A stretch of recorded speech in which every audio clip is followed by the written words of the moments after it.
ఇష్టంగా మీరు ఎందుకు నడపాలా? అక్కడ ఆ రాష్ట్రాల్లో అవసరం లేని చోట తీసేయండి, అవసరం ఉన్న చోట్ల ఎక్కువ. ఎన్ఆర్ఈజిఎస్, ఎంజీఎన్ఆర్ఈజిఎస్కే విబీజీ రామ్జీ అని పెట్టారు. అంటే ఈ మొత్తం పలకాలంటే కూడా కష్టం. వికసిత్ భారత్ గ్యారంటీ, రోజ్గారి ఆజీవిక మిషన్, మళ్ళీ కింద గ్రామీణ అని వస్తుంది. అంటే ఇంత పెద్ద పథకము గుర్తుపెట్టుకోవాలంటే కూడా కష్టం. అలాంటి పలకడానికి కష్టమైన పథకంలో పేద ప్రజలకు, వ్యవసాయ కూలీలకి, ముఖ్యంగా తెలుగు రాష్ట్రాల్లో ఉండే వ్యవసాయ కూలీలకి చాలా నష్టం జరుగుతుంది. కాబట్టి నేను ఈరోజు మీడియా మిత్రుల ముందుకు వచ్చాను ఈ విషయాన్ని తెలియజేయడం కోసమని. ఈ పథకం కొత్త పథకం కింద చూస్తే, విబీజీ రామ్జీ కింద చూస్తే, భారతదేశం మొత్తం మీద వ్యవసాయ కూలీ రేట్లు రోజువారీగా పథకంలో ఇస్తున్న కూలీ రేట్లను చూస్తే ఉత్తర భారతదేశంతో పోలిస్తే దక్షిణ భారతదేశంలో చాలా తక్కువ నిర్ణయించారు. అందులో కూడా దక్షిణాది రాష్ట్రాల్లో, తెలుగు రాష్ట్రాల్లో మరింత తక్కువగా నిర్ణయించారు. తెలంగాణలో కేవలం ₹1 మాత్రమే పెంచారు.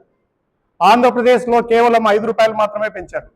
అందువల్ల నేనేం చెప్పదలుచుకున్నానంటే, ఈ ప్రభుత్వానికి, కూటమి ప్రభుత్వానికి ఓటమి చీలకుండా మీరు కూటమి ప్రభుత్వాన్ని, పార్టీలను ఏర్పాటు చేశారు కదా, ప్రజలకు నష్టం జరగకుండా, ముఖ్యంగా వ్యవసాయ కూలీలకు నష్టం జరగకుండా, రైతులకు నష్టం జరగకుండా కూడా మీరు కార్యక్రమాలు నిర్వహిస్తే బాగుంటుంది. దేశంలో ఎక్కడా లేనట్టుగా ట్రిపుల్ ఇంజన్ సర్కార్ ఉంది. వాజ్పేయి గారు, మన నరేంద్ర మోడీ గారు, అలాగే అమిత్ షా గారు ఎక్కడికి వెళ్ళినా ఏం చెప్తుంటారంటే డబుల్ ఇంజిన్ సర్కారు చాలా స్పీడ్గా వెళ్తుంటుందని. ఇక్కడ ఏకంగా ట్రిపుల్ ఇంజన్ సర్కార్ ఉంది.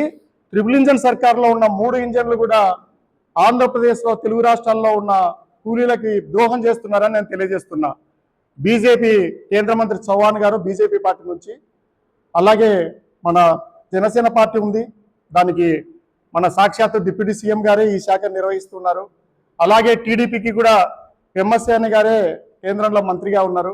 అందువల్ల మీరు ఎప్పుడైనా కానీ కూడా పేదలకు సంబంధించింది, ముఖ్యంగా వ్యవసాయ కార్మికులకు సంబంధించిన విషయాల్లో దాదాపు రాష్ట్రంలో 47 లక్షల కార్డులు ఉన్నాయి. లబ్ధిదారులు 47 లక్షల కార్డులు ఉన్నాయంటే 47 లక్షల కుటుంబాలు ఉన్నాయని అర్థం. ఎందుకంటే జాబ్ కార్డు, రేషన్ కార్డు అనేది కుటుంబానికి ఒకటి ఇస్తారు. ఓటర్ కార్డు లాగా, డ్రైవింగ్ లైసెన్స్ లాగా ఒక్కరికి ఒక్కొక్క కార్డు ఉండదు దీంట్లో.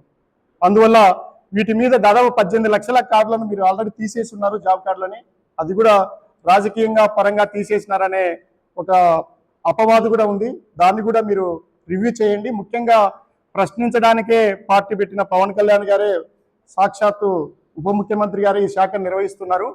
నాకు గుర్తున్నంత వరకు కూడా, మరి మీడియా మిత్రులకు, ప్రజలకు పవన్ కళ్యాణ్ అంటే ఉప ముఖ్యమంత్రి గారు ఏమి రివ్యూల మీద ఉన్నారు అనేది ఏం గుర్తొస్తుందో తెలియదు. కానీ నాకు ఎక్కువ ఆయన గుర్తొస్తున్నది ఏంటంటే, మమ్మల్ని తిట్టడానికి, ప్రతిపక్షంలో ఉన్న మమ్మల్ని తిట్టడానికి, విరుచుకుపడడానికి, ఆవేశపడడానికి మాత్రం చాలాసార్లు మళ్ళీ ఇంకా టైం కూడా తీసుకోకుండా తిరుగుతూ ఉంటాడు.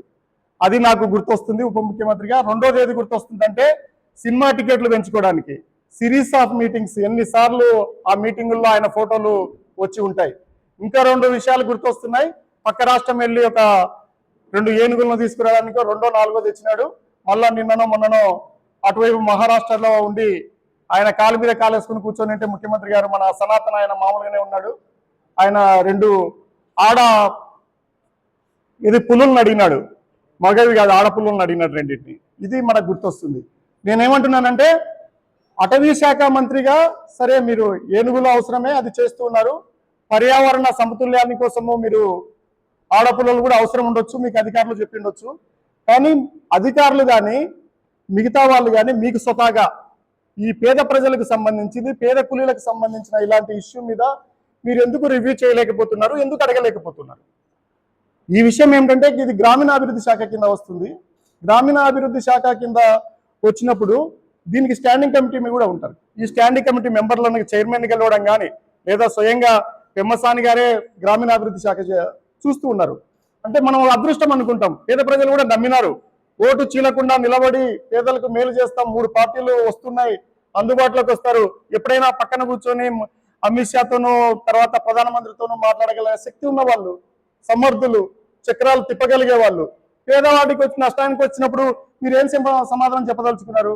దాదాపు వేరే రాష్ట్రాల్లో, హర్యానాలోనూ, అటువైపు పోతే సిక్కింలో కొన్ని ప్రాంతాల్లో, గుజరాత్ రోజు ₹400-450 కూడా కూలీ ఉంది. మన దగ్గరికి వచ్చేసరికి ₹308, ₹12 ఉంటున్నాయి. మరి దీనికి ఇంత ఇంత తేడా ఎందుకు వస్తుంది?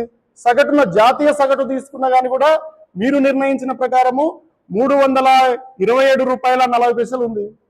తెలుగు రాష్ట్రాల్లో జాతీయ సగటు కంటే కూడా కూలి తక్కువ ఉంది.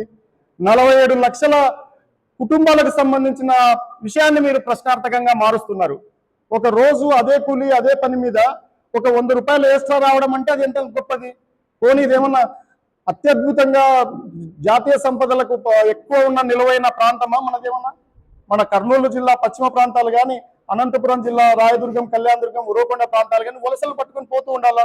ఉత్తరాంధ్రలో అదే పరిస్థితి, శ్రీకాకుళంలో, ప్రకాశంలో పశ్చిమ ప్రాంతాలన్నీ కూడా కరువు బారిన పడేటివే, ఎంతో దూరం పోయి పనులు చేసుకోవాల్సి వస్తుంది. ఇలాంటి పరిస్థితుల్లో మీరు జాతీయ సగటు కంటే కూడా తక్కువ కూలీ రేటు ఉన్నది మా పార్టీకి, మా ప్రజలకి, మా వ్యవసాయ కూలీలకి మాకు నచ్చట్లేదు. మీరు తక్షణం చర్యలు తీసుకోవాలి. మా పార్టీ తరఫున మేము స్టాండింగ్ కమిటీ చైర్మన్ కూడా కలుస్తాము. నేను కూడా స్వయంగా స్టాండింగ్ కమిటీ చైర్మన్కి ఉత్తరం రాస్తాను. నేను స్టాండింగ్ కమిటీలో మెంబర్ని కూడా రూరల్ డెవలప్మెంట్కి. గత 5 సంవత్సరాలు మా పార్టీ ఉన్న జగనన్న ఆశీస్సుల వల్ల నేనే కొనసాగాను. కాశ్మీర్ నుంచి కన్యాకుమారి వరకు ఈ పథకం ఎలా నడుస్తుంది కూడా మేము చూసాం. అందువల్ల మీరు తక్షణం దీని మీద సమయం కేటాయించాలి, సమీక్షలు చేయాలి. మీరు సినిమాటిక్గా మిగతా సినిమాల గురించో, ఏనుగుల గురించో, పులుల గురించో కాదు, మనుషుల గురించి, కూలీల గురించి కూడా మీరు పట్టించుకోవాలి. దాని మీద తక్షణం ఈ రేట్లు వచ్చేటట్టుగా చూడాలని తెలియజేస్తున్నాను. ఇంకో ముఖ్య విషయం కూడా ఏంటంటే, మీరు ప్రశ్నించడానికే పార్టీ పెట్టినారు. మిగతా పార్టీలు దేశంలో ఎవరు ప్రశ్నించడానికి పార్టీ పెట్టినారని కాదు. మేమేమనుకున్నామంటే, మీరు పెద్ద ఎత్తున ప్రశ్నించడానికి పార్టీ పెట్టి అనంతపురం జిల్లాలో కూడా తిరిగి ఎక్కడ గుంతలు ఉన్నా కానీ కూడా జనసేన జెండాలు పెట్టిపోతే మా యువత, మా వాళ్ళంతా ఏమనుకున్నారంటే, జనసేన వస్తే రావడమే లేటు, అన్ని గుంతలన్నీ పూడుస్తారనుకున్నారు. మీరు మా ఇంటి దగ్గర కూడా ఒక గుంత ఉంటే దాన్ని పూడ్చి జెండా పెట్టిపోయినారు. నేను చూసినాను, అరే నేనే ఎంపీని, మన ఇంటి ముందు ఆడ ఏది మన ఆడిటోరియం ముందు, జేఎన్టీయూ ఆడిటోరియం ముందు పెద్ద గుంత ఉండే. మా చైర్మన్ పిలిచి, మీరు మళ్ళీ తర్వాత ఎదురు ఎప్పుడు ప్రసన్నాయపల్లికి, రాప్తాడికి ఎప్పుడు వేస్తారో తర్వాత ఎదురు ముందు ఈ గుంత కూర్చొని నేను పూడిపించాను. చాలా చోట్ల జనసేన జెండా వాళ్ళు, ముఖ్యంగా జనసేన నాయకులకు చెప్తున్నా, పదవులు పంచుకోవడం కాదప్ప, సంపద సృష్టించడం కాదు, దాన్ని పంపిణీ కూడా చేయాలి కదా. మీరు పదవుల్లోకి వచ్చినారు, ఇప్పుడు ఉన్నారు, మీరే ఉన్నారు, ఎక్కడెక్కడ మీరు జెండాలు బాతున్నారు. అప్పుడు మళ్ళీ అందరూ మీడియా మిత్రులు వాళ్ళ పేపర్లలో వేసింటారు కదా. ఇప్పటికి 2.5 సంవత్సరాలు అయిపోయింది. మీరు ఏం హామీలు ఇచ్చినారో అవన్నీ నెరవేర్చండి, నెరవేర్చుకుంటూ రండి. మేము కూడా సంతోషపడతాం. ప్రజలు ఎప్పుడూ లేనట్టుగా, నేను పోయినసారి కూడా చెప్పినాను, పెద్ద ఎత్తున మీ ట్రిపుల్ ఇంజన్ సర్కార్ని నమ్మినారు, అనంతపూర్లో నమ్మి చేశారు. ఇంతేకాకుండా ఇంకొక ముఖ్య విషయం కూడా ఏంటంటే, ప్రశ్నించడానికి పార్టీ పెడతానని నువ్వు ఒక్కడివే ప్రశ్నించాలేమో రాష్ట్రంలో, తెలుగు రాష్ట్రాల్లో ఎవరు ప్రశ్నించకూడదా? ఆ రావణ్ ప్రశ్నిస్తున్నాడు, అతన్ని పిఠాపురంలో నిన్న పోలీస్ స్టేషన్కి తీసుకెళ్లారు. అదొక రావణ్కి ఇక్కడ నుంచి కూడా చెప్తున్నా, రావణ్ నువ్వు ఒక ఏకలవ్యుడు లాంటి వాడివి, నువ్వు ప్రశ్నలను భారీగా సంధిస్తున్నావు, చాలా శరవేగంగా వెళ్తున్నాయి. నీ బొటనవేలు కూడా జాగ్రత్త చూసుకో, అది చాలా ముఖ్యమైనది ప్రశ్నలు సంధించేటప్పుడు. నీ కలము, నీ గంటము, అలాగే నీ గలం, చాలా మంది అభిమానులు ఉన్నారు. ఎంత రీసెర్చ్ చేస్తున్నావు అంటే నాకే ఆశ్చర్యంగా ఉంది. మీరు కొన్ని చూశాను వీడియోలు, మా జిల్లాకు సంబంధించినవి, నా నియోజకవర్గానికి సంబంధించినవి కూడా రావణ్ ప్రశ్నించినది. ఇక్కడ ఉన్న వాళ్ళకు కూడా తెలియనంతగా అతను పరిశోధించి దాని మీద ప్రశ్నలు సంధింపజేస్తున్నాడు. అందువల్ల అదొక ప్రజాస్వామ్యానికి అలాంటివన్నీ కూడా చిగురు లాంటివి, అవి మారాకులు వేయాల. అట్లాంటివి అనచకండి. ప్రశ్నించే వాళ్లకు ఒకటే నేను చెప్పదలుచుకునేది అంటే, ప్రజాస్వామ్యంలో ప్రశ్న లేకపోతే, ప్రజాస్వామ్యంలో పత్రికలు లేకపోతే, ప్రజాస్వామ్యంలో ప్రతిపక్షాలు లేకపోతే ఏం లేదప్ప, ప్రజాస్వామ్యమే లేదు. ఎక్కడైనా కూడా ఈ దేశంలో 100-160 సంవత్సరాల నుంచి కష్టపడి సంపాదించుకుంది ప్రజాస్వామ్యం అనేది. ఒక ఊరికి అట్లా రాలేదు. వేరే దేశాల నుంచి పార్లమెంటుకు వచ్చి భారతదేశంలో ప్రజాస్వామ్యం ఎట్లా ఉంది, రక్తపాత రహితంగా అధికార మార్పిడి ఎలా జరుగుతుంది అనేది చూస్తూ ఉంటారు వచ్చి. మళ్ళీ తర్వాత ఏం చెప్తారు? ప్రశ్నించే వాళ్ళే లేకపోతే, రావణ్ లాంటి వాళ్ళే లేకపోతే, ఒక పవన్ కళ్యాణ్ ఒకడే ఉంటే ఇప్పుడు నువ్వు ప్రశ్నించడమే నేర్చుకుంటావు. ఎంతసేపు నా ప్రతిపక్షాలను ప్రశ్నించడమే నేర్చుకున్నావు, నువ్వు అధికార పక్షాన్ని ప్రశ్నించడం నువ్వు మర్చిపోయినావు. ఎలా వీలవుతుంది? అందువల్ల ప్రశ్నించే వాళ్ళు చాలా ముఖ్యమైన వాళ్ళు, వాళ్ళను ప్రశ్నించేటట్లుగా ఉండాలని నేను ప్రజాస్వామ్య హితం కోసం కోరుతూ ఉన్నాను. అది చాలా ముఖ్యమైనది. అంతేకాకుండా దీన్ని మీరు ఇది చిన్న విషయంగా భావించకండి. ఉపాధి హామీ కూలీలకు సంబంధించింది చిన్న విషయంగా భావించకండి. కూలీలకు సంబంధించిన రేట్లు తగ్గుతుంటే పేదవాడు ద్రవ్యోల్బణము ఏ రేటు పెరిగింది, డీజిల్ ఎంత పెరిగింది, పెట్రోల్ ఎంత పెరిగింది, కూరగాయలు ఎంత పెరిగింది, పేదవాడి కూలి పెరగకపోతే ఎట్లా? రైతులు కూడా పూర్తిగా ఆధారపడిన ఈ ప్రాంతంలో ధరలు పడిపోతున్నాయి. రైతులకు సంబంధించిన ధరలు, దాని గురించి పట్టించుకోవట్లేదు. మందుబాబులకు సంబంధించిన బాటిల్స్ మీద, బెల్ట్ షాపుల్లో కూడా ధరలు పెరుగుతున్నాయి. 372 బెల్ట్ షాపులు ఉన్నాయని మా ప్రాంతంలో చెప్పాను కళ్యాణదుర్గంలో. ఇవన్నీ కూడా ముఖ్యమైన విషయాలు. దీన్ని మేము కూడా దశల వారీగా తీసుకెళ్తాం. ఎందుకంటే కూలివాడికి నష్టం జరుగుతున్న చోట, రైతులకు నష్టం జరుగుతున్న చోట, ముఖ్యంగా మనం చూసాం అరటి పంటను రోడ్డు మీద పోసిన పరిస్థితి చూసాం, చీనీ ధరలు చూసాం, అలాగే మొక్కజొన్నలు చూసాం, వరి పరిస్థితి అట్లనే ఉండింది.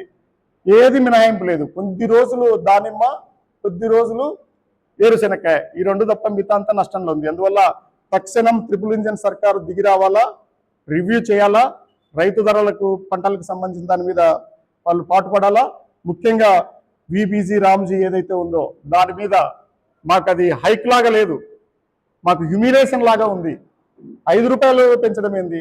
తెలుగు రాష్ట్రాల్లో తెలంగాణలో 1 రూపాయి పెంచడం ఏంటి? అందువల్ల ప్రజా సంఘాలు, పత్రికలు, వ్యవసాయ కూలీలు మొత్తం కూడా దీని మీద దృష్టి పెట్టాలా. ఇది మనకు ఉత్తరాది రాష్ట్రాల కంటే దక్షిణాది రాష్ట్రాల్లో తక్కువ ఉంది. దక్షిణాది రాష్ట్రాల కంటే కూడా కూలీ రేట్లు తెలుగు రాష్ట్రాల్లో తక్కువ ఉన్నాయి. ఈ సమయం ఆసన్నమైంది. ప్రశ్నించడం అలవాటు చేసుకోండి, తర్వాత అన్ని అవే సర్దుబాటు అవుతాయని నేను తెలియజేస్తూ ఉన్నాను. ఇంకా థ్యాంక్ యూ మిత్రులారా.